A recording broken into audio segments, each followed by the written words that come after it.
So this is on. It's a great honor for me to chair this session today on combating antibiotic resistance and the role of market incentives in Europe for the development of new therapies. My name is Mark Gitzinger. I represent, on the one hand, a small and medium-sized enterprise called Bioversis that is developing new antibiotics.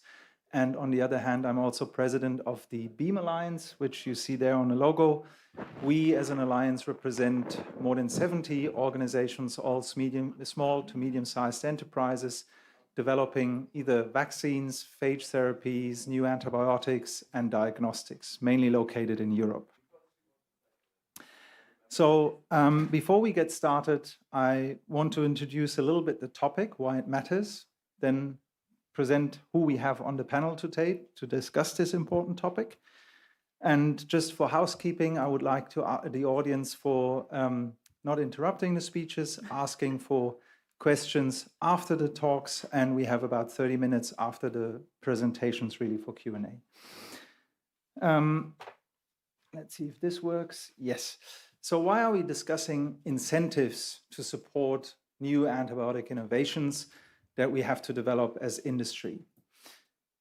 We are here at the World Health Summit, and I think it's clear to nearly everyone that antibiotic resistance is a massive global problem that really undermines modern medicine. And there's a lot of topics around this. We talk access, we talk appropriate use, stewardship, and so forth. But what we cannot deny is that we already do have drug-resistant infections in LMICs and in what we call the major markets. The problem that we have is that addressing these drug-resistant infections, one of the key important weapons that we also need is new antibiotics.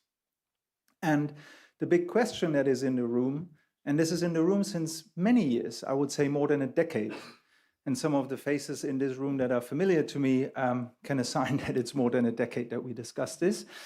The problem is that for new weapons to be developed, we actually need someone to do that. And that normally would be industry, starting out from academia and research, going all the way through the industry hands to eventually become marketed drugs. And what you see here is that in the 90s, we had rather healthy environment. We had about 1/3 of the companies, a bit more even still, of the large pharmaceutical companies still being engaged in active development of new antibiotics. In 2020, this has become roughly 2. And today still we're talking about 2-3 companies that's still active in this from the large pharmaceuticals. What has shifted is that a lot of the pipeline has come to very small companies, small and medium-sized. I would say we have to redefine the SME definition here. It's probably small and micro-sized and not medium-sized. And you see that about 3/4 of the global innovation pipeline for any new drug that could address antimicrobial resistant infections is in the hand of these tiny companies. You see that more than half of these tiny companies have less than 9 employees. Often they have only 1. But even the worst thing about it is that they have 60%, as you see on this slide, have a financial runway of less than a year. And we're talking drug development cycles 10 to 15 years. So what we have is a situation where we really lose innovation. The good news is, over these past decade and more, we have made some progress. New organizations have been created. We have public-private partnerships. Politicians have helped to fix some of the problems which often relate to push incentives, meaning grant funding. This is also where these organizations play important roles. This is the 2 probably most famous examples. There's a bit more than that, but importantly, these public-private partnerships have helped to reinvigorate a bit the early stage pipeline. So we have more stuff that is being done at universities, in academia. And we have also more stuff that is translated from these academic labs to early stage companies, this small and micro-sized group that you have seen. And it's being pushed forward. That's great. The question is, what next? The mid-late stage clinical development that costs us, unfortunately, still hundreds of millions of dollars. And where are we going with that? And that's where we really need what we call pull incentives. So something that in the major market says an antibiotic is worth something again. Some progress has also been made there, and I'm super honored to have Dame Sally Davies here on the panel. She's certainly instrumental to make this movement and change happening. The UK is leading this with a great model, and she will certainly speak also a bit about that.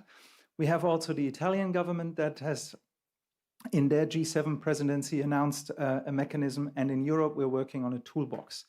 Unfortunately, outside this, currently, lots of discussion, but little to no action that is related to the US, to Canada, even to a certain extent to Japan. So our discussion today is really what is needed, what can governments do to bring us pull incentives forward so that we actually safeguard what in human medicine has been probably one of the largest innovations that we ever had. Penicillin and the use of penicillin in a medical way has actually led to the strongest impact on global life expectancy ever. And it is to this date a drug that saves millions of lives every day. The problem is resistance is something that naturally occurs, and unfortunately we're losing these drugs, and now we need new innovation in new contexts. And this really relates to the fact that if what we call the major markets are not managing a way to bring these innovations forward, we can certainly not expect any of this to have global access. So this is the building block that we have to solve to actually come to the next step, which we call global access. So, and with this, it's my pleasure to introduce really the panel that we have. We have as first speaker, who will set us a bit the scene from the clinical perspective, Professor Matthias Pleetz.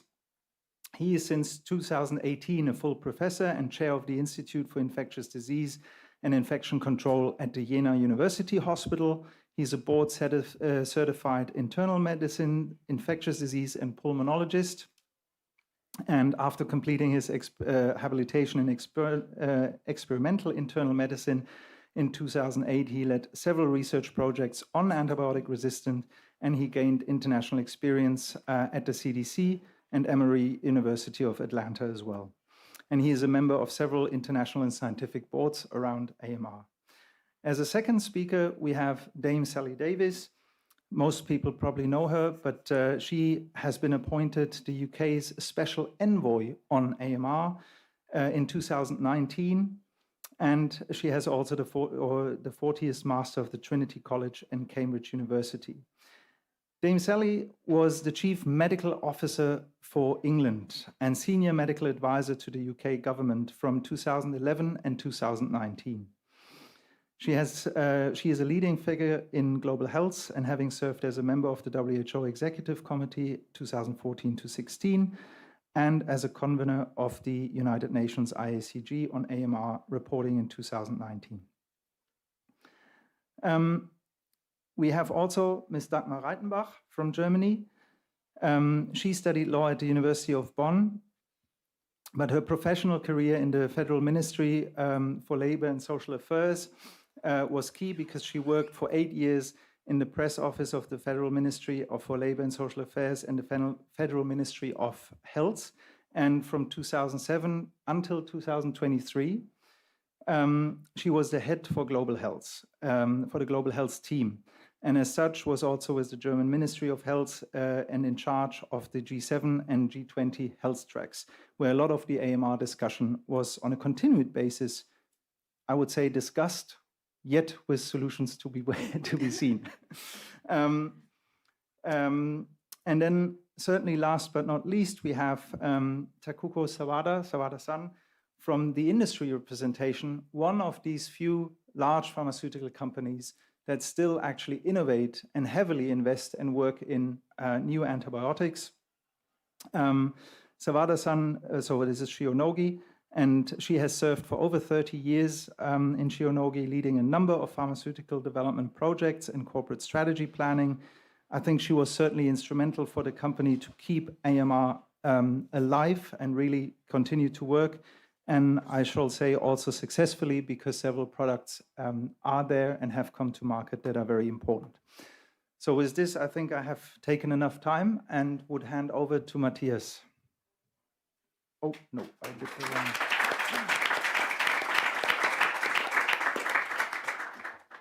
I think I have a problem now here. I hit the wrong button. Can you please sign me in again?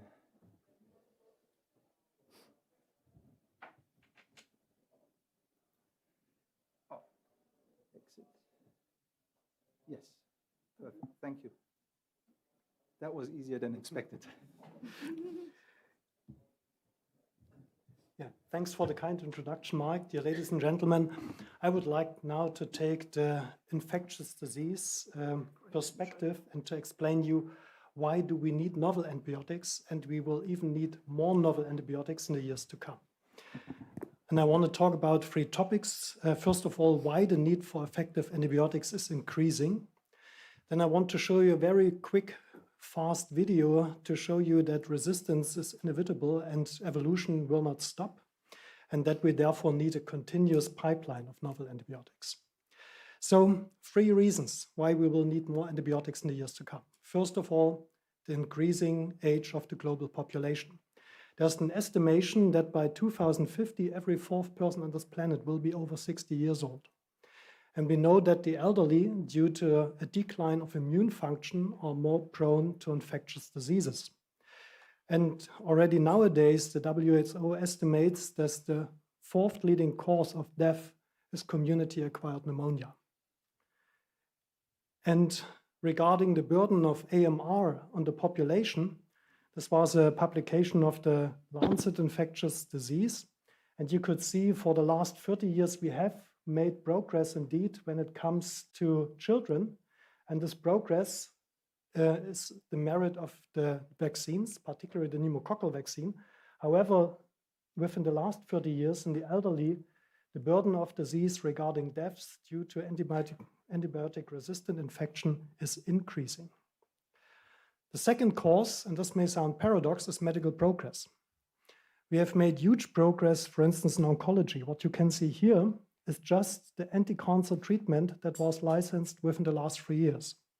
So a lot of progress there. However, this generates immunocompromised patients that are more prone to infections, and they rely on effective antibiotics.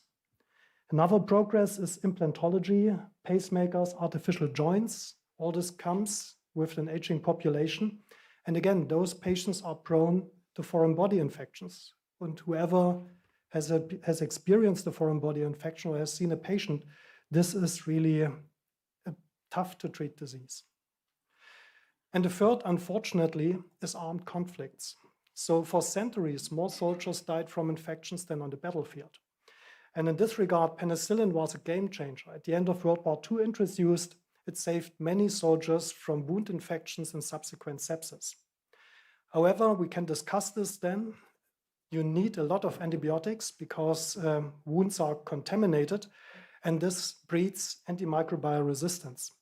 And also in Germany, we took care of a couple of hundreds Ukrainian soldiers with sophisticated trauma, as you can see here, also in our hospital. And all of these soldiers, without exceptions, were infected with multi-drug resistant bacteria. And despite the fact that these were only a couple of hundred soldiers, it even made a peak in our national surveillance on carbapenem-resistant gram-negatives. Now I want to show you why, even if we do antibiotic stewardship, even if we use antibiotics very restrictively, we will always see resistance. We will see resistance to every novel antibiotics. And this is a nice setup from Harvard Medical School. They took a petri dish 4 feet by 2 feet, and they spiked it with antibiotics. So on the margins, there was no antibiotics, then the 1-fold minimal inhibitory concentration, then the 10-fold, the 100-fold, and in the middle, the 1,000-fold. And then they seeded a bacterial strain on this side and on that side. So as good scientists, they duplicated the experiment. And then they had a camera, and you could see how the bacteria were growing. And then they came to the first barrier. But it took them only a couple of days until some clones, like we've seen in pandemics, jumped over this barrier. And then it was even faster until they came to the 10-fold MIC. And what you can see here is actually evolution in a nutshell, and you can't stop it. And within 11 days, this bug managed it from both sides to reach the 1,000-fold MIC of an antibiotic. And the 1,000-fold MIC is a concentration we would kill the patient if you would use this. So this is just to give you an impressive example, I think, that we cannot stop evolution. It's a continuous arm race, and we therefore need novel antibiotics. The question is, how long last these antibiotics? We have surveillance studies, antibiotic surveillance studies since the 1980s. But antibiotics were introduced in the 1940s. What happened between the 1940s and the 1980s? And a very bright postdoc in my group programmed an algorithm and analyzed 27 million medical papers up to the 1930s. And he saw that the lag time between market introduction of an antibiotic and a substantial increase in publications on its resistance is between 10 to 15 years. And for those of you that who are more familiar with antibiotics, you can nicely see this in the history. Penicillin was implemented in the 1940s. So in the 1960s, we had a lot of penicillinases. Mankind reacted by introducing cephalosporins that were resistant to penicillinases. Then 15 years later, in the 80s, ESBL emerged, was able to tackle the cephalosporins. Mankind reacted by developing carbapenems in the 1990s. And now we've seen the carbapenemases. So it's a continuous arm race between mankind and bacteria. And this has coined the term silent pandemic. I think you are aware of this antimicrobial resistance collaborators. And they estimated now for the year 2021 that there were 1.1 million deaths globally due to AMR infections. And these were actually more deaths than in the first year of the pandemic. And what you also can see, it's not only a problem of high-income countries, actually the highest burden of AMR deaths occurs in low and middle income countries. Why is that? We can also discuss this later. And the same group tried to do an extrapolation, what will happen in the next 30 years. And you can see that in the next 30 years, the number of global deaths will almost double due to AMR, particularly in low and middle income countries, with numbers up to more than 30 deaths per 100,000 inhabitants per year. So we need novel antibiotics, despite antibiotic stewardship, despite restrictive use. And this huge responsibility is placed, as Mark has already shown, on very fragile shoulders. And he said, and these are the data in the Nature Review Microbiology, that more than 80% of the companies are very small companies with 5 to 50 employees in the economic horizon of 12 months. So a lot of responsibility on very fragile shoulders, and we are here to change this. Thank you very much.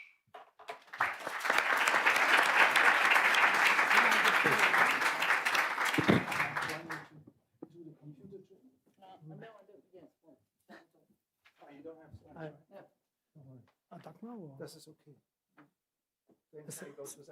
Okay. Yep. Okay. Thank you very much.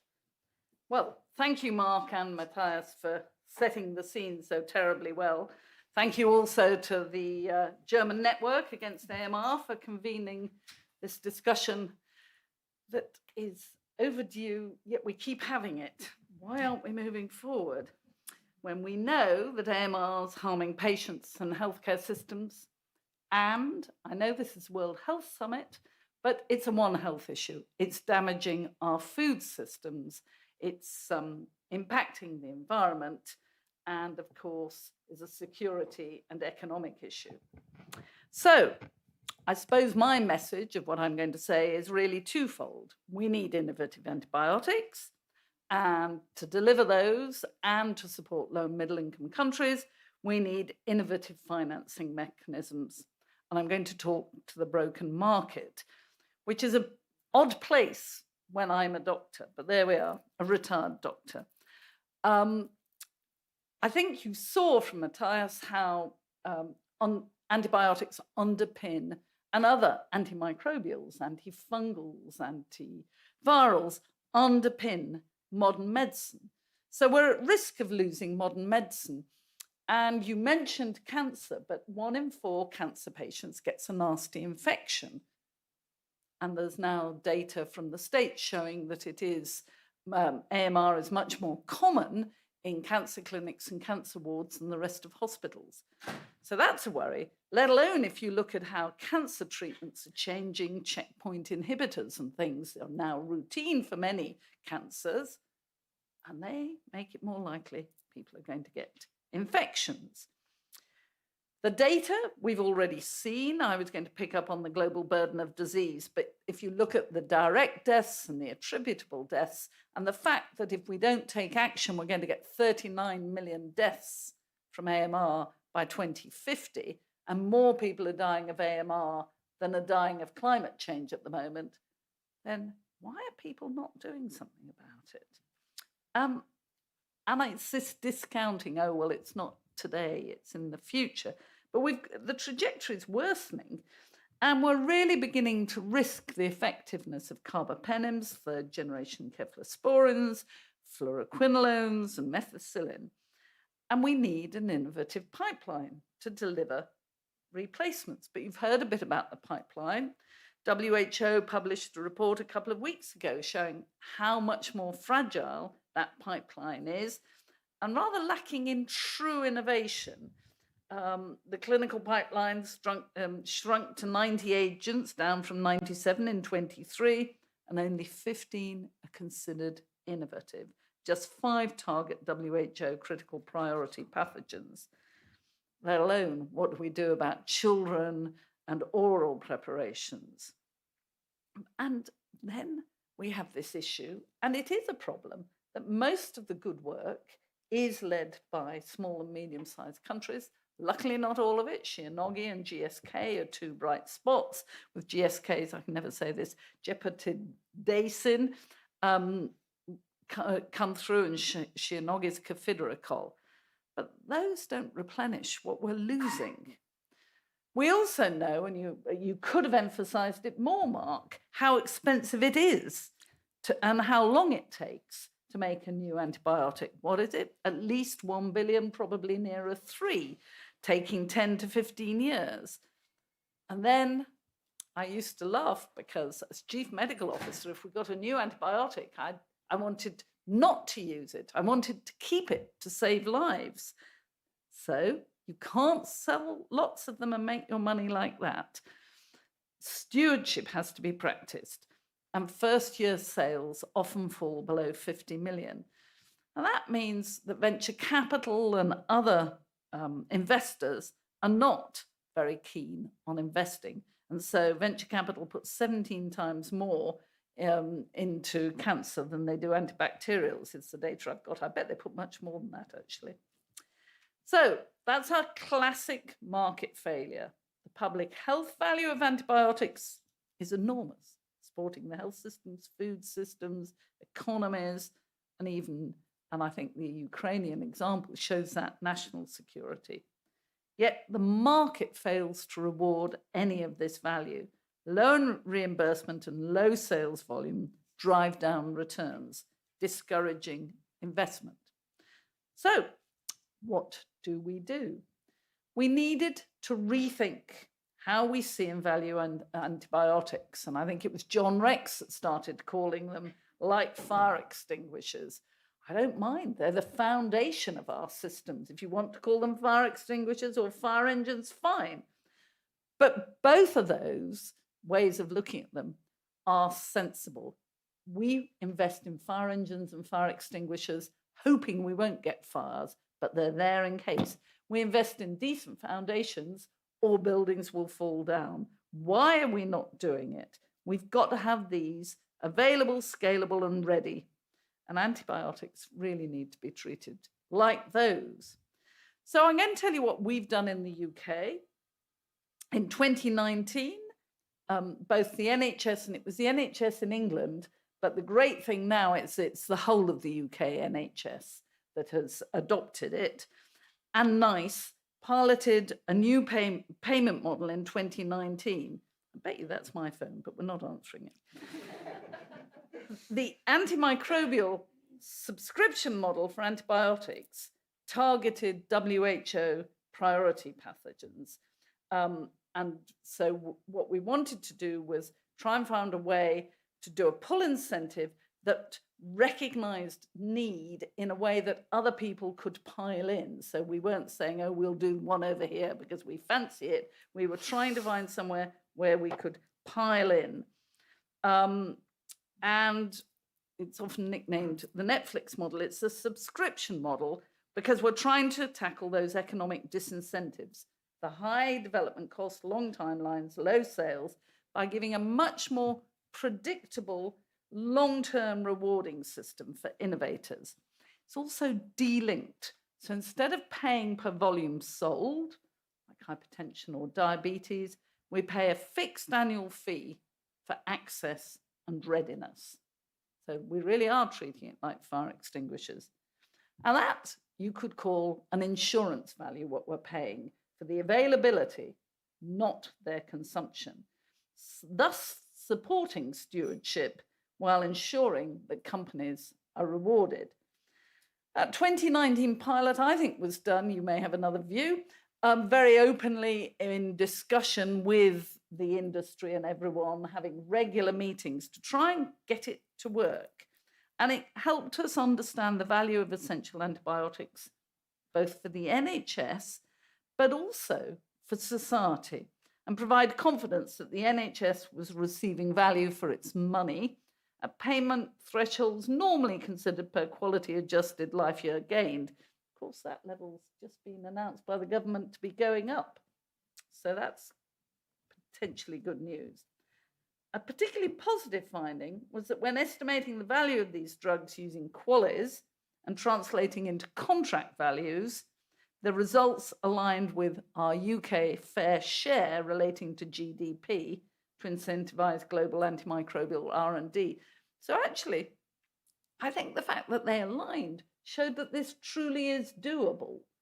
And whether we like it or not, the rich countries have to pay for innovation.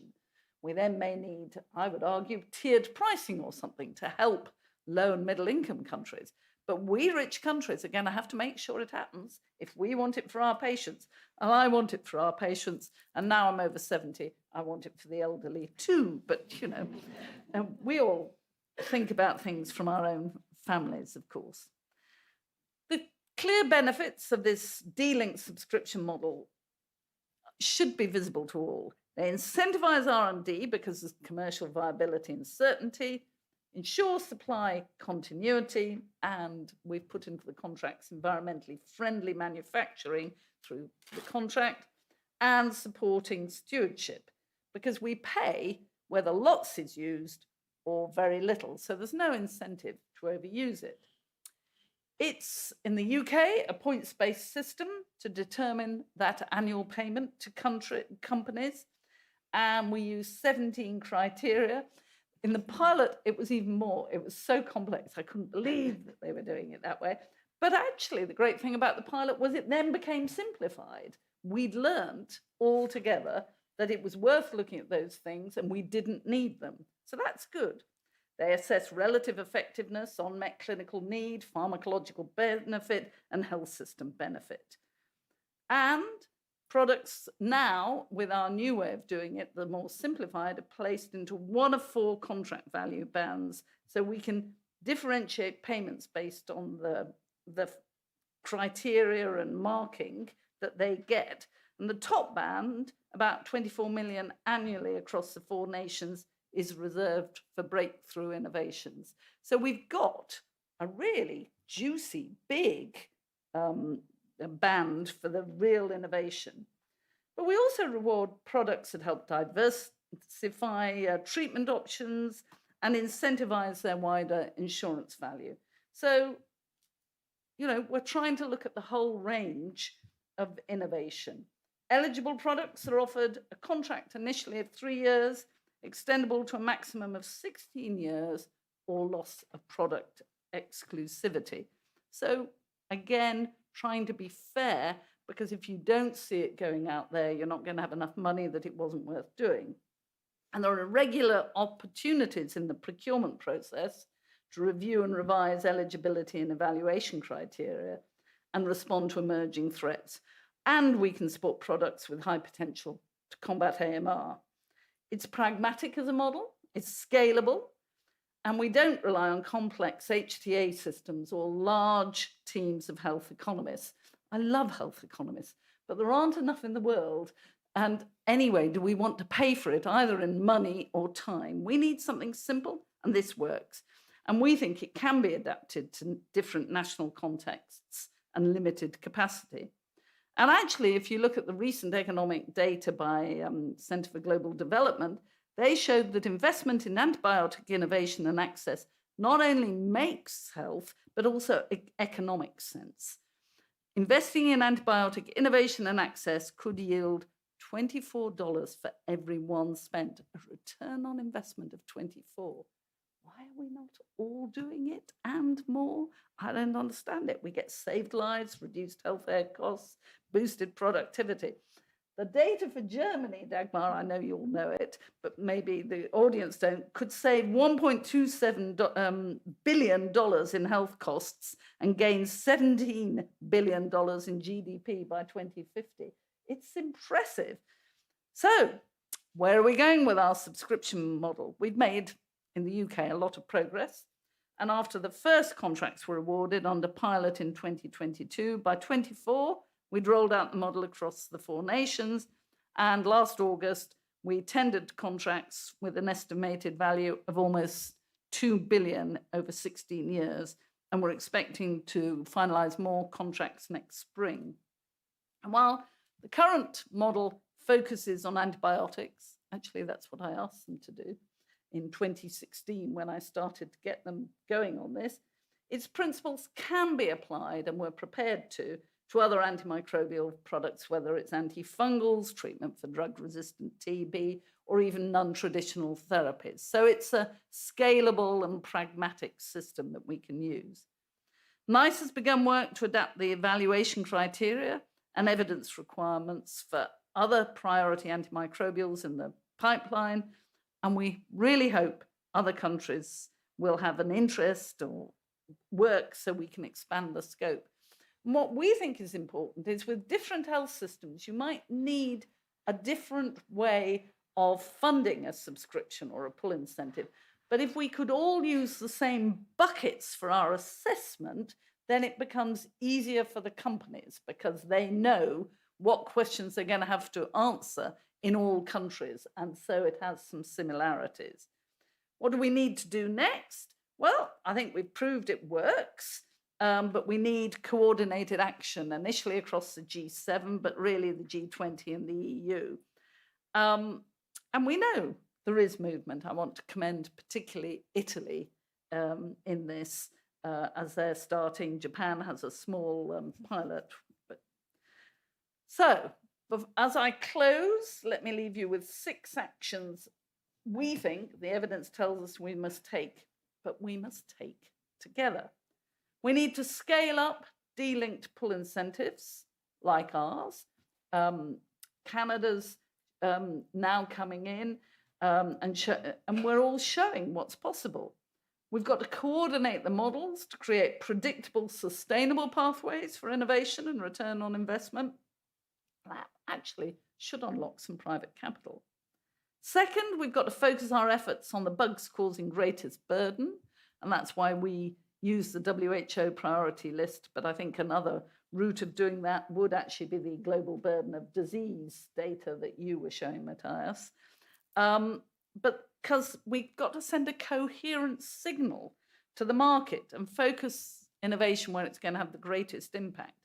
There'll still be, I hope, lots of other things going on. Third, we've got to link pull incentives with early stage R&D push funding. CARB-X, GARD-P are essential for de-risking early research, and so we need them, and how can we show that they follow through? Fourth, we're going to have to look at access. How do we put that into innovation incentives? Is it tiered pricing and low and middle income country access pathways? Fifth, we've got to not just think about interventions that are treatments. We're going to have to start to think about diagnostics as part of the full ecosystem, infection prevention and control, and vaccines, and make sure that we're working on all of those. And last and crucially, where I started, How on earth do we get everyone to change how we value antibiotics so we value them as they really should be valued? They're not commodities, they are critical infrastructure. Like fire engines, like fire extinguishers, we've got to invest in their insurance value. I would argue that the UK has shown what's possible. So let's build on that foundation, refine our approach, and let's work together, because by working together, we make it a workable system. So thank you, and let me hand over to Dagmar.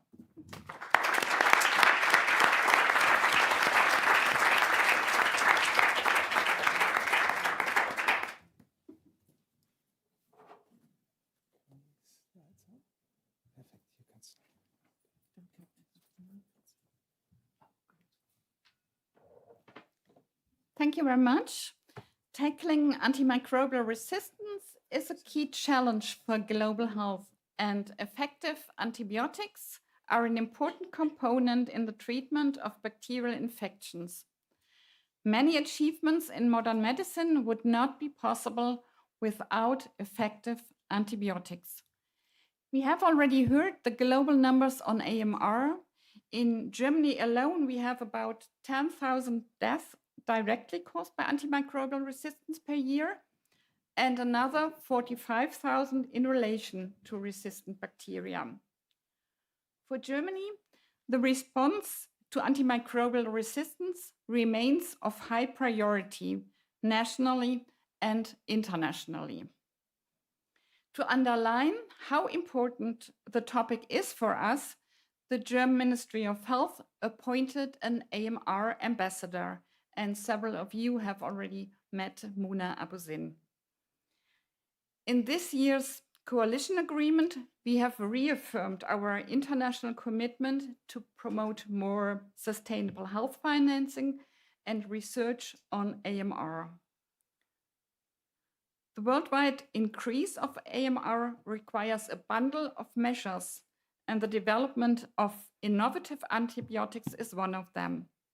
Other pillars are infection prevention and control, including vaccination, the availability of diagnostic tools, and stewardship programs. The problem we are facing is we see only a very small number of new antibiotics coming to the market, combined with the fact that many large companies have withdrawn from antibiotic R&D in recent years. So we face a market failure for new antibiotics, which are urgently needed.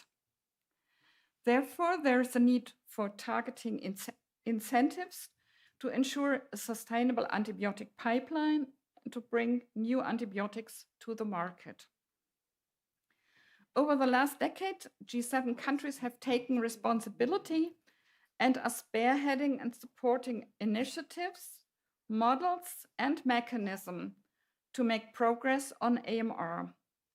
And many of you know AMR was a priority during the German and the UK's presidency. For Germany, the development of new antibiotics and tackling AMR is a high priority. We are convinced we need incentives on various levels. Providing financial support and financial resources for push incentives is an important element. In recent years, a lot of progress has been done setting up programs at national, European, and global level to fund research and development for new antibiotics, which is really good.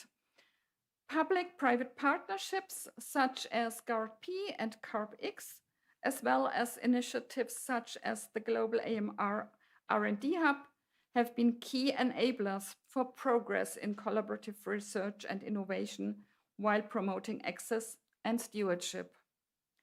Germany continuously provides support and significant funding for GARP, CARP-X, and the Global AMR R&D Fund. The funding is provided by our Ministry of Research. Next to push incentives, we will need pull incentives to bring new antibiotics to the market. However, pull incentives such as privilege new antibiotics in the marketing authorization process or in pricing and reimbursement procedures are not fully exploited yet. Germany proposes that high-income countries commit to establish higher financial rewards on national level, for example, higher reimbursement prices for new antibiotics for the treatment of antibiotic-resistant priority pathogens as defined by the World Health Organization. As a result, pharmaceutical companies would be able to receive a higher return on investment on global level, and this contribute to a more attractive, innovative antibiotic market. Germany has already entered that path, and we are advocating that others will follow. In 2022, Germany implemented a reimbursement incentive for innovative antibiotics. The pharmaceutical company does not need to prove an additional benefit of the reserve antibiotic to a comparator in the National Health Technology Assessment process.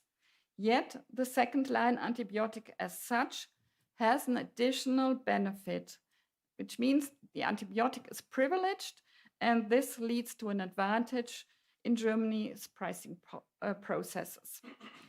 And in Germany, we went even further. In 2023, we introduced free pricing for second-line antibiotics, only for the case of volume increases. Price-volume agreements have to be negotiated. And this brings me from the national level to the EU level. And next to national incentives, also EU measures are important. There are ongoing discussions in the context of the pharmaceutical legislation on possibilities to incentivize the development of products with a high medical need which face the problem of market failure. At the moment, they are discussing a voucher.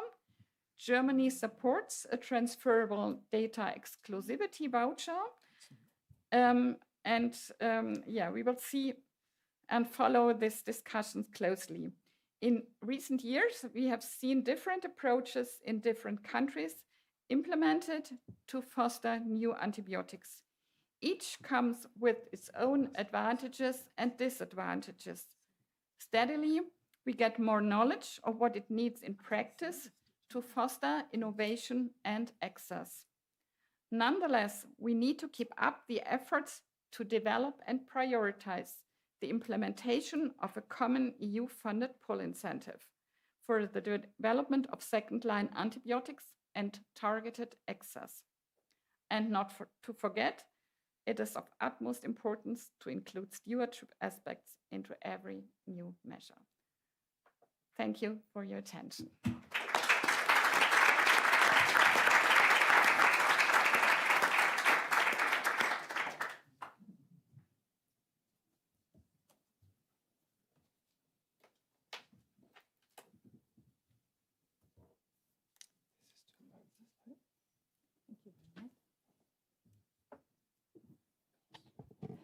Thank you for inviting me to this session.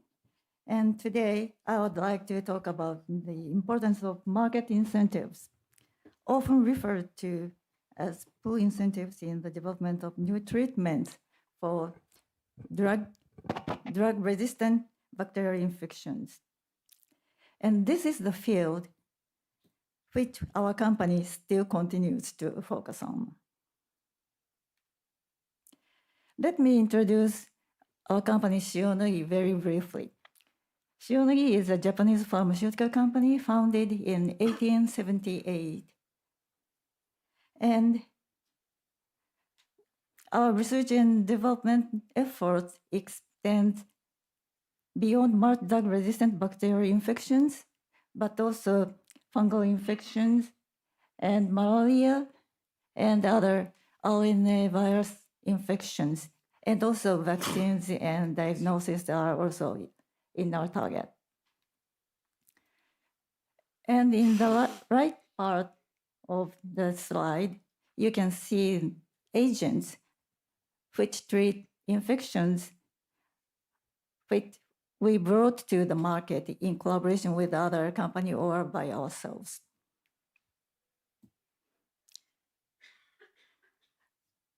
And now let's take a look at the current environment around the antibiotics. This slide has already been explained by other presentators, but usually for startups, receiving FDA approval suggests a kind of success. But in the case of antibiotics, even after approval or the launch, so many companies fail to attain the sustainable business outcomes. Therefore, 5 companies have collectively lost $2.3 billion due to bankruptcy and severe financial distress.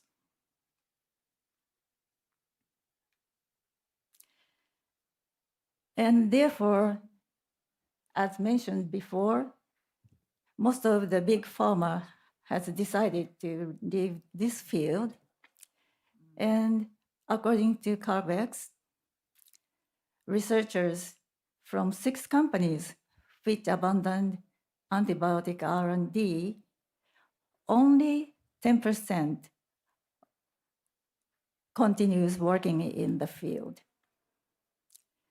And furthermore, because of the business challenge in this field, the entry of new researchers or young researchers are extremely limited.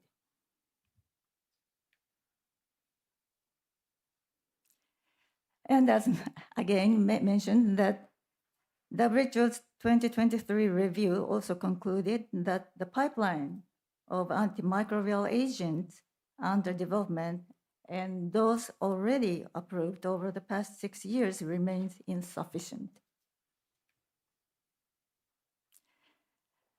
And in 2023, only 97 antibiotic candidates were in clinical development. This number is far less than that for oncology products. The oncology field has thousands of compounds under development, highlighting just how limited the antimicrobial pipeline truly is. Furthermore, as mentioned, the 2025 update reports a further decline with only 90 candidates remaining. And out of 97 candidates, only 12 were considered innovative and 4 targeted WHO's critical pathogens. The barriers to innovations are outlined in the lower part of this slide.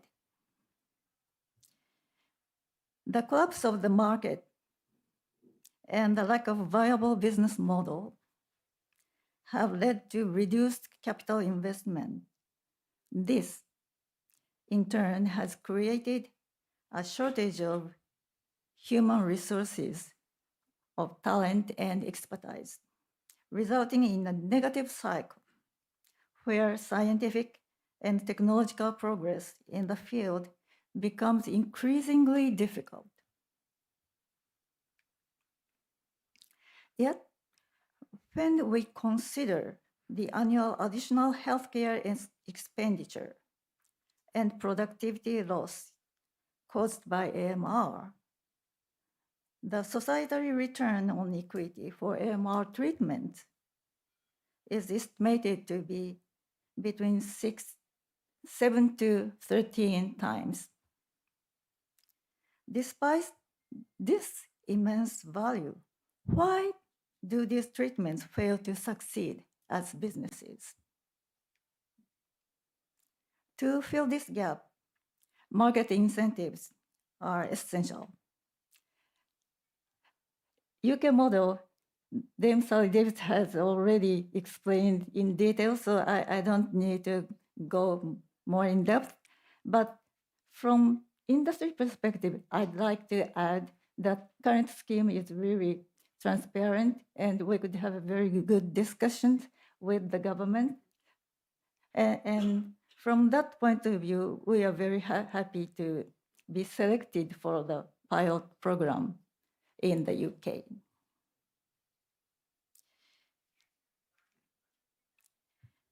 And as mentioned before, Italy has also taken an action. It was announced that WHO designated reserve antibiotics will be eligible for reimbursement through the Innovative Medicines Fund, which has a budget of 100 million euro. These initiatives, including UK and Italy, could serve as models for other nations or regions seeking to address the AMR challenges. However, the burden of most drug-resistant bacterial infection is even greater in low to mid-income countries than in high-income countries. From a global health perspective, it is essential to address both access and stewardship in LMICs. To that end, we have entered into agreements with GADP, an organization with deep expertise in bacterial infections, and CHAI, which has a proven track record in expanding access to HIV treatments. Together, we aim to promote access to AMR therapies in LMICs. Currently, we are transferring both API and formulation technologies to Orchid Pharma in India. But due to the nature of antibiotics, dedicated manufacturing facility is required. This means starting from the construction of a new plant. And also we had to wait over almost 18 months for the delivery of specialized equipment. So compared to other therapeutic areas, technology transfer for antibiotics is significantly more complex and time-consuming. And beyond manufacturing challenges, ensuring proper stewardship also demands substantial efforts. Securing the necessary financial and human resources remains a major hurdle for us. Here, we have listed some tasks which is required in these countries. But in addition to that, I'd like to mention or stress that the negotiations with regulatory authorities and collaboration with the government or the support from the government are also critical component of this process. Finally, it goes without saying that MR represents a major global threat and urgent action is needed. At Shionogi, we are already working on the next generation of treatments, considering the potential emergence of resistance to cephalococcal in the future. To sustain innovation, it is vital to attract young researchers and secure funding. Expanding incentives or incentive models such as these implemented in the UK and Italy across other high-income countries is essential.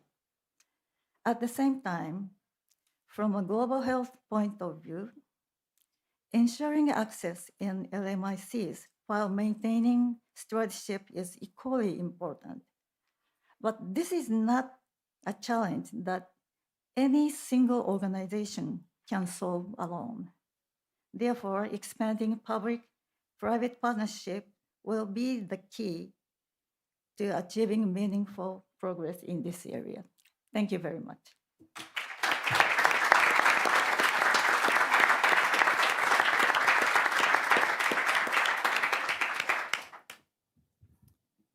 So first of all, I would like to thank all the speakers from the panel for the excellent presentations and for staying on time, because we still have a good half hour for questions and Q&A. I would like to kick us off with something. I mean, we heard now from different perspectives, from innovators, from industry, from government perspective, and most important, that is what we should always keep in mind, from the hospital, meaning from the patient side as well, that we have an issue with antibiotic resistance.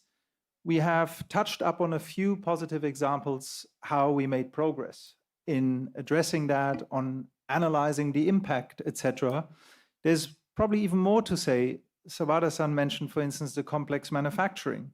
Industry has self-implemented guidelines for manufacturing, also to protect the environment.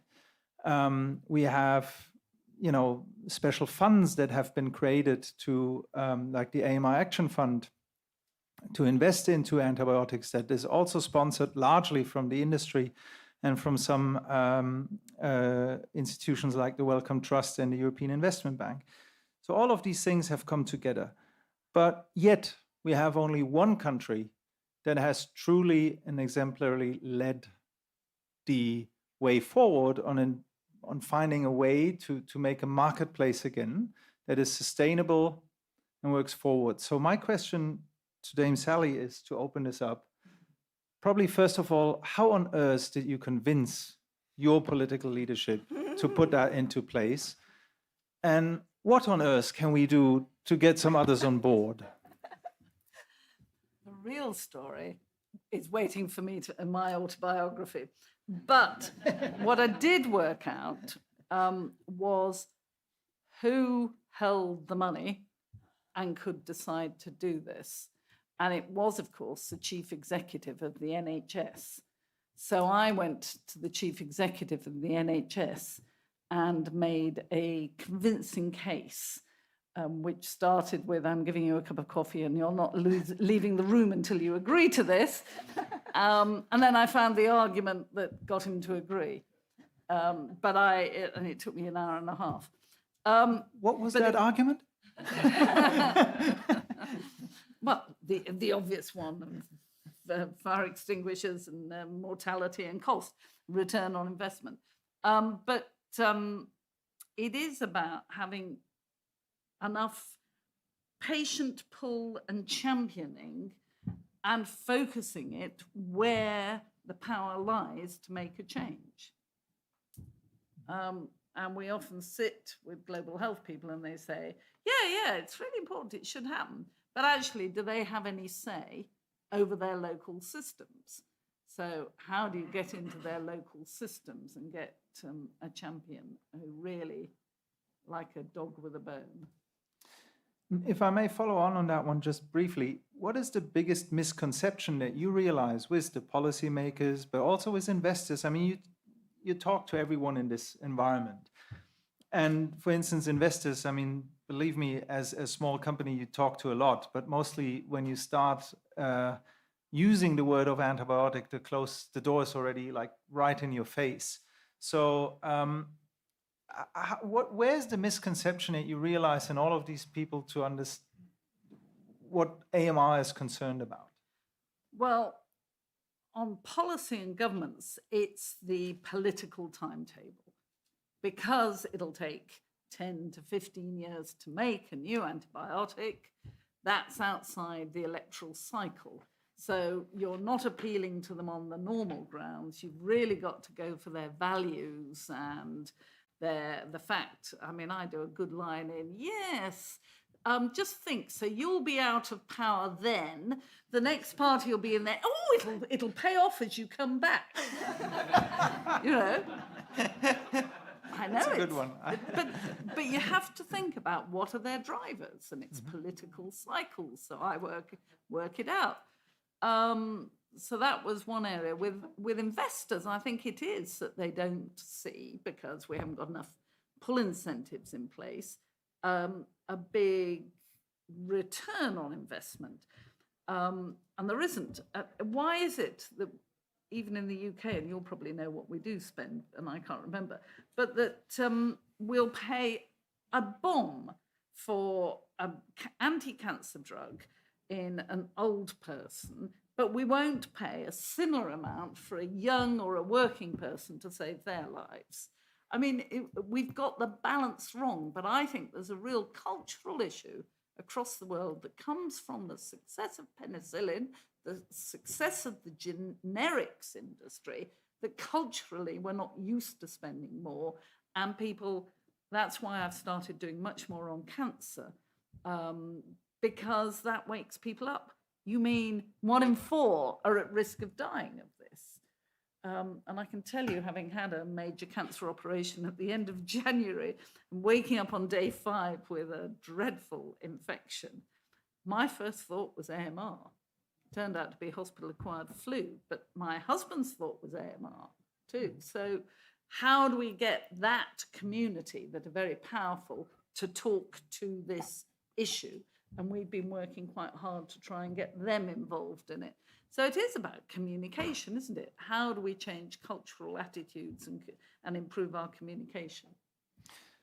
Yeah, I want to pick up right on that one with the communication, because what I find personally is one of the biggest problems in all of our communication and being honest about what AMR is all about is actually the language that we use for the most severe infections, which is always hospital-associated, hospital-acquired. So you have someone to blame, the hospital, right? You got it there. You didn't bring it in the first place. I find that, and that's actually a big shout out for, communication people, let's find different wording, because the trickling down effect of this hospital-acquired means that no one wants to talk about it. Hospitals don't want to admit it. It's this blame game. But actually, wherever you do work, when you have ever visited an ICU, you see how much stress is ongoing. And of course, an infection can happen. And that's why we need weapons to then tame them again and treat them. And in that sense, I would like my next question to address Matthias. And that is, I think one of these misconceptions is as well, and that's also to pick up your point on the election cycles of politicians. A quick win is much easier to take. And one of these potential quick wins that you often hear is, well, if we just do a good enough prevention, washing hands and so forth, it will be fine. From a hospital all-day work life, Matthias, how do you feel about that? Yeah, first of all, there's the saying, there's no glory in prevention. And this addresses hygiene, and this addresses vaccines, and it addresses all our discussion here. So I think there is a big value of hospital hygiene, and we see, for instance, that antibiotic stewardship and hospital hygiene have to go hand in hand. You can't rely on one without omitting the other. It's just, it would not work. But on the other hand, I think it's difficult, as you said, to communicate to the outside that there is always a risk for hospital-acquired infections. It doesn't matter how perfect you behave, there will be this risk. And one of those misconceptions is, for instance, that people think hospital-acquired infections mean that you get the infections or you get the bacteria in the hospital. And this is not true. More than half of the hospital-acquired infections come from your own flora. You go into the hospital, you get a surgery, you get a wound infection with your own skin flora. And you cannot blame the hospital for this. But as I also found in the pandemics, I think one is missing here, and these are journalists. Journalists kind of frame the public opinion, and we need to get them on board to this is a sophisticated matter. And as Einstein said, if you should make it as simple as possible, but not simpler, but then it gets wrong.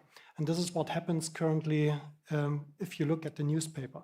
And I know this feeling. We had outbreaks with multi-drug resistant bacteria, and the chief medical officer of our hospital was so nervous about it. So I got all resources what I needed to combat this outbreak. But it also shows that people look for someone to blame. And I think there is not someone to blame. That's a problem, and we have to team up and to solve it.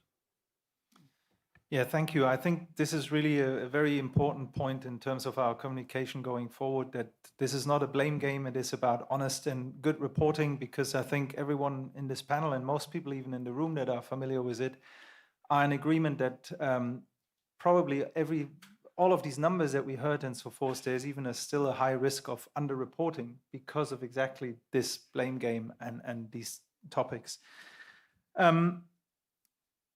You know, we have heard about all of these problems, and my next question goes to Sawada-san. And it's remarkable how Shionogi is one of the very few pharmaceutical companies that continues to invest on an ongoing and proven track into antibiotics, also finds new ways, new partnerships to allow global access under difficult situations. Maybe my first one to Sawada-san is, how do you manage to convince your company and your shareholders that this is worth it? Yeah, thank you. So we started development of Cefidioco in early 2010s. And at that moment, it was apparent that there is a huge unmet need, and that needs will even increase based on the prediction. So our strong belief is that if there is huge unmet needs, then we should develop the product to solve this issue. But on the other hand, some investors or even some researchers within our companies questions that we have to prioritize other programs which will give us more profit in the future, like that. But our belief is that if there is a huge unmet need and the value of social value is huge, in that case, that should be rewarded. And we should work on it to achieve that goal. And still, we are trying very hard and not yet achieved at that point, but still, we haven't given up. Yeah, thank you. I think what is important in that message is that it often takes really strong individual belief to push forward and through, that we continue to work on these important topics, and also communication in terms of between industry, between policymakers and governments. I think this is what is also very important for such a World Health Summit, that we continue to have an open dialogue. We are not one side against the other, but it needs to be a solution going forward together and finding the right mechanisms to reward this. And in addition to that, last week we had similar infectious disease conference in Osaka. And there we introduced the current situation in Ukraine.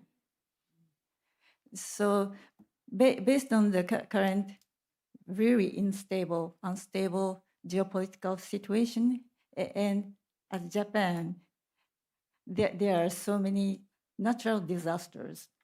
And these events should cause issues in regard with AMR in near future. So at this moment, Japan is a well-controlled country. So not so many politicians are aware of AMR and don't take care of AMR seriously. But if we explain about conflict or disaster, once it happened, then AMR could become a big issue. This kind of communication would somewhat help us to get some understanding from these politicians. So unfortunately, we need disaster before we have a reaction. It's quite sad that humankind is always thinking in the same patterns, and we cannot prepare accordingly.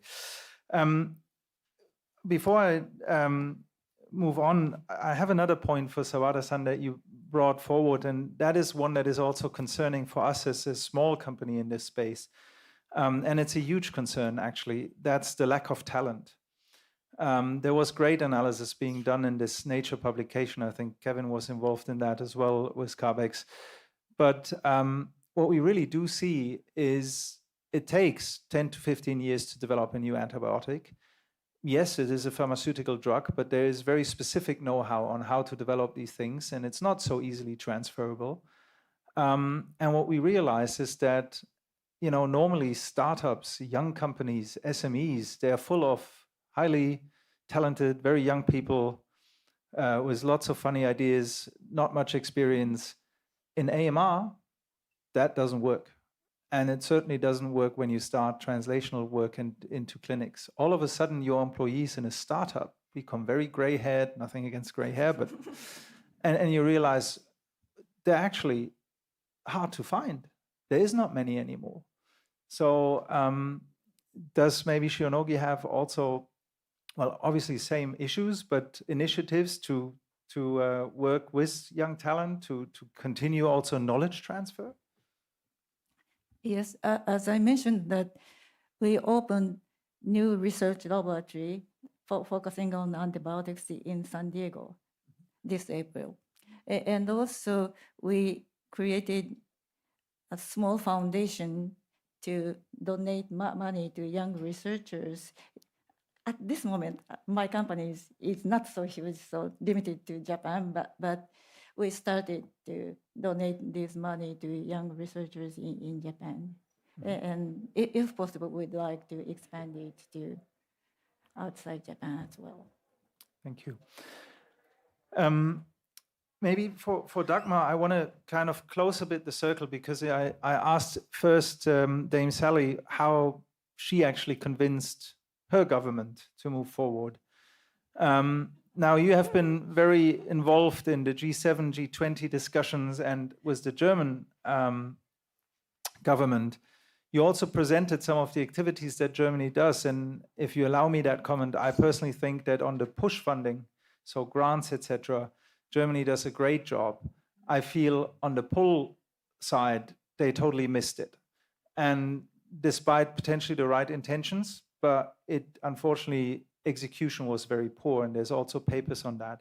So from your experience being nearly a decade or even more in the forefront of the discussion in Germany, where's the problem to get it over the line that Germany also really pushes in the right direction?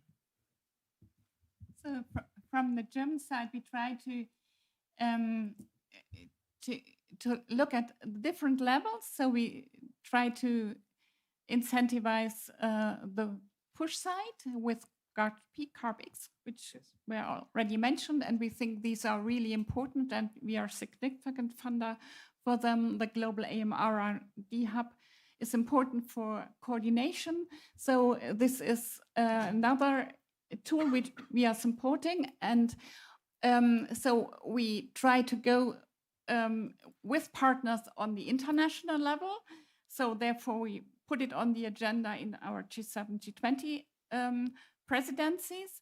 We try to move forward on the national side with our reimbursement model. And now we hope that we can go forward and make a next step for pull incentives at the EU level. The EU decision and discussion is really in kind of final stages. For the audience that are not aware of this, it's the general pharma legislation in Brussels. If you are from a EU member state and you have connections to your political leadership, please mention that this is very important and that something moves forward, because it should happen within the next 3 to 4 months, we hope. And there's a lot of devils in the detail there, but I don't think we have the time here to discuss that. I would like to see if the audience have questions for our panel and to open it up a little bit to the audience. I know Kevin has one. I'll keep you waiting a little bit.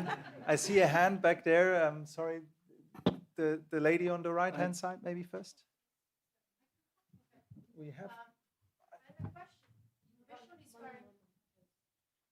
Innovation is very important. I see, in the last decades, the the chemists have been played around the same molecules, let's say, for a long time. So innovation is important, but in this respect, what is the opinion of the panel, any of you who wishes to reply about the repurposing of some drugs? Because we have a lot of drugs that may be retested for those purposes, and that may help to cut the time necessary for the clinical trials, because they have been already tested on human beings.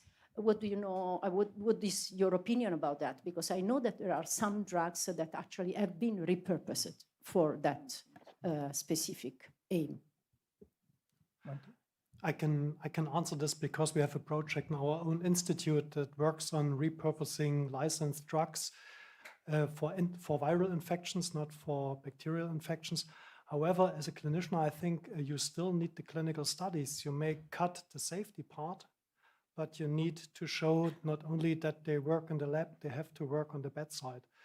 And clinical studies with antibiotics, phase 3 studies, are very challenging because we are a little bit jealous when we look at oncology, how far they approached. But oncology has time. If you have a cancer diagnosis, you can do a microscopy, you have time to even do a sequencing, and then you can do individualized treatment. But with infections, you have not days or weeks, you have just hours to make your decision to enroll the patient if it fits into the trial or not. And particularly if it comes to severe infections, you have patients that are not able to sign the informed consent form anymore. And then you have a lot of problems. You have to need a legal representative. So let's say oncology studies or studies on chronic comorbidities are much easier to conduct compared to studies on acute infections. And I think this is still something what will be a challenge also for repurposing drugs. If I can, I would like to add one, to me, very important topic. I think with all the right intentions, but the messaging went terribly wrong. Some of the policy work and makers have discussed that novelty is one of the absolute key topics for antibiotics. And even myself, initially, I was very convinced of that. I wouldn't touch, in our company, a lactamase inhibitor because it's, not enough innovation. If we wouldn't have this today and certain, repurposing, reevaluating what we have already and what we know about certain antibiotic classes, to be honest, our clinical picture would be much more disastrous than it is today. And I think here we did a disservice to the field because innovation is absolutely necessary and important, but it takes even longer. Yeah? And it is much more risky. So we actually might end up with something that doesn't work. So I feel that here policy needs to also review. And again, I'm sorry, Sally, I'm not trying to be nice, but NICE and the UK system has actually done a really great job because novelty is part of the evaluation criteria, but it's by large not the only one. And so novelty, because it is higher risk, it is probably more expensive to bring forward, potentially longer lasting in terms of new resistance development, potentially, we don't know. It should be rewarded or get an extra bonus point, that's great, but not doing the repurposing, looking into existing classes is a major disservice to patients and to people out there. So I think a very important question. Kevin, should I give you the word before you explode? Explode is a bit much. Kevin Alderson from Boston University in Quebec. So, I think those of us who've been doing this for a couple of decades or whatnot are relentless optimists. So despite, the truth of this presentations and all I'm going to focus on one of the optimistic moments, which is Dagmar saying that Germany supports clearly the voucher, right, which would be a delinked pull incentive for all of Europe, would make Germany look better, but also the rest of Europe. And you didn't say anything about the HERA revenue guarantees, which we're also hopeful for next year. I wonder if you can say anything about that and the timeline. Mark was asking 3 or 4 months. Are we going to hear about it in November? Because that would be incredibly encouraging to have an economy the size of Europe do an amazing set of pull incentives.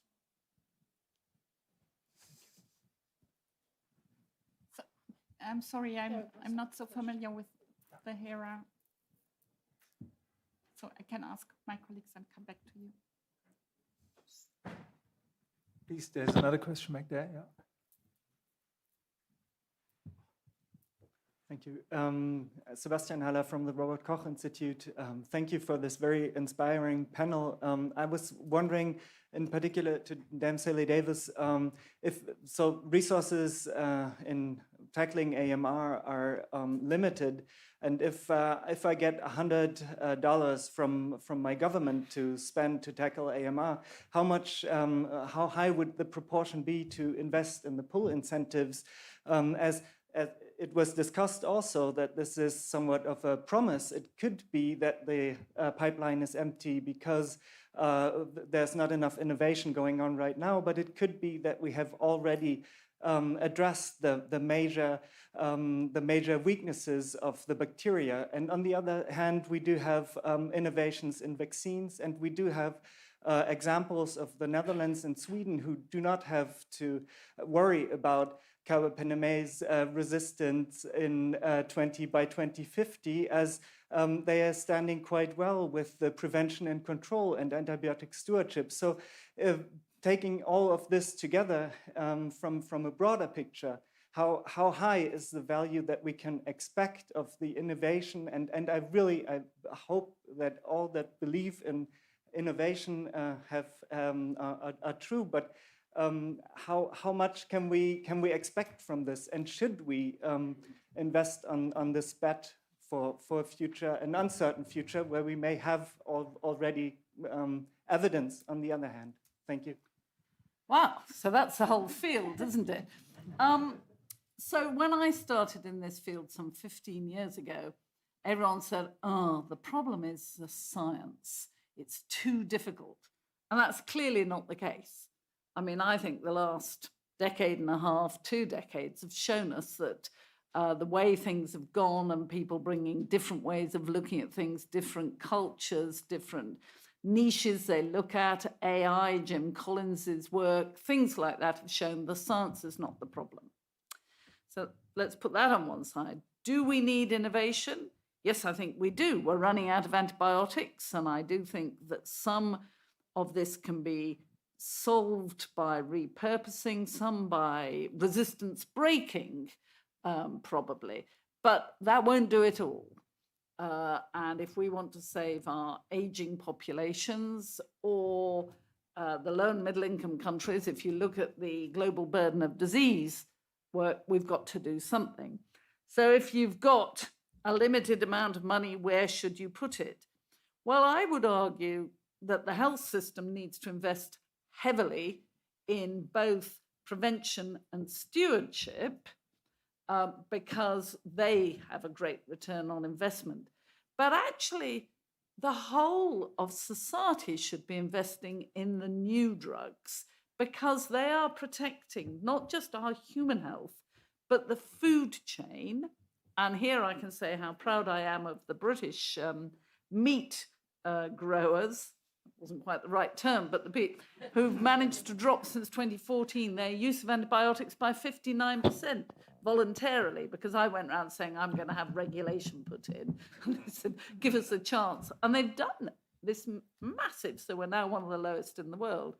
So, but AMR is impacting our food chains across the world, and it's impacting our economies. And there are various studies, but I quite liked the Canadian Royal Society one, which looked at employment and GDP, and it's already impacting.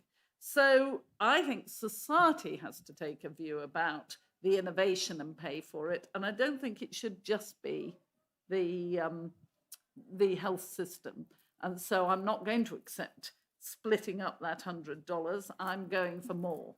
And actually, I have managed to make that argument quite well over a period of, I've been working with them now for 6 years, a group of major investors who have met a few times in Cambridge, which is how I was introduced, and they call themselves universal owners. And what this naming means is they are big holders of shares in big companies, really big ones. They see themselves as different from asset owners. So it's people like the Wellcome Trust, pension funds. And what they are doing is investing for the long term, for the return to fund good things, philanthropy or pensions or whatever. And what's interesting about that, and I'm going to use an example that I can understand well, is that if you take, for instance, tobacco, they will not invest in anything to do with tobacco or vaping, because though they could make big profits, there will be a big cost to society and the health system down the line. And because they're a universal owner investing for decades and decades, that will hit their profits later on. So they're taking this really interesting long-term view.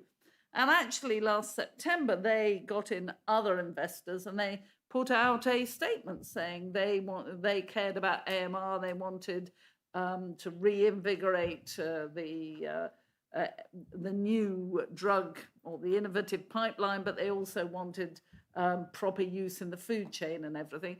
And I think it was $13 trillion worth of investment that came together around that. So they get it. How do we get them to get others to come in on that? And they're starting, though of course it's going out of fashion at the moment, to ask questions of the companies they're investing in, particularly food companies and people. What are you doing about AMR, and what are you doing about antibiotic stewardship and stuff? And I've helped them on developing some of that work that they've done. So I've given up, well, the summary of that is I've given up believing that governments can do it all, and I've started working on investors. Celia, I'm waiting for your next meeting to propose to them that some of these small companies are really waiting to be universally owned by these guys. Yeah. But No, let's agree. see. Let's see if that ever happens. Look, I think we give one more question to the public before I have to sum it up. Now the difficult job is who to give it to. I think this gentleman in the middle was from the beginning raising the hand. Hi, Eric Venant from Lolbach AMR. So my question goes to Shonogi. We have seen that still we have a challenge of new incentives for the development of new antibiotics. But yet, even if we're having new antibiotics, still pharmaceutical companies are exiting the market due to financial distress and the cumulative loss as we have seen. So are there any incentive models or funding mechanisms that enhance these pharmaceutical companies to keep existing in the market? This has an impact when it comes to equitable access of antibiotics, building on the lessons we had from the equitable access of vaccines. Thank you. Yeah, very difficult question. And current UK models works very well, I believe, but not so many countries will select this model. In that case, from my point of view, procurement would be one option. Because as I mentioned, that manufacturing product is really difficult in this area, and we cannot increase the manufacturing capability within 1 month or 1 year. It may take several years in the worst case. So we need to understand the future forecast. Otherwise, we cannot invest money to manufacturing facilities. So procurement or pre-order type commitment would be really interesting for us to consider. So I've been working with a group called Aranda, who have been working in a sub-Saharan African country, looking at procurement, supply, and stewardship together. And what they found when they did in-depth work was the prices that were paid for standard antibiotics were far too high because the modeling wasn't done to work out what they needed over 50% of the antibiotics, oral antibiotics available, were counterfeit and falsified. So the procurement was not getting best value, it wasn't getting high quality. And then what they worked out was if it was properly done, you could have access and fund bringing in things like Pharmaceutical and others, because you could save money because of the misuse and the way it was all done. So I think we're going to have to do a lot more with low and middle income countries about their whole procurement process in order to get it to be value for money stewarding, and that allows them, by the Aranda modeling, to bring in these other drugs that they're going to need. Thank you. So I think, we have about 50 seconds or so left to wrap this session up. First of all, I would like to thank the audience for showing interest in this important topic. And I want to thank all these, my brilliant panelists here for giving us a good 360-degree overview on why we need to change our value perception for antibiotics. And I think this is the key underlying magic here. Antibiotics are extremely valuable drugs for society, well beyond the individual patient, and essential to our medical healthcare systems. In that regard, in my view, it is 10 past 12 and nothing like a silent pandemic or anything, but it is already closely of being too late. We need to change. We need to change urgently. Please speak with one voice, particularly at the moment if you have policy access in countries that are on the move of changing something. Europe is really there right now. We need further advocacy to make that change really pull through and come into place. I think for all of the discussions that you have with policymakers, I advocate to look at the UK system because it, generally speaking, is the closest to perfect that I would have seen over a decade working in there. And so thank you a lot for that. And it can serve as a good role model to be adopted to different countries and national healthcare systems. And for me, what is essential in this, why do we talk about pull incentives from the high-income countries? We are here at the World Health Summit.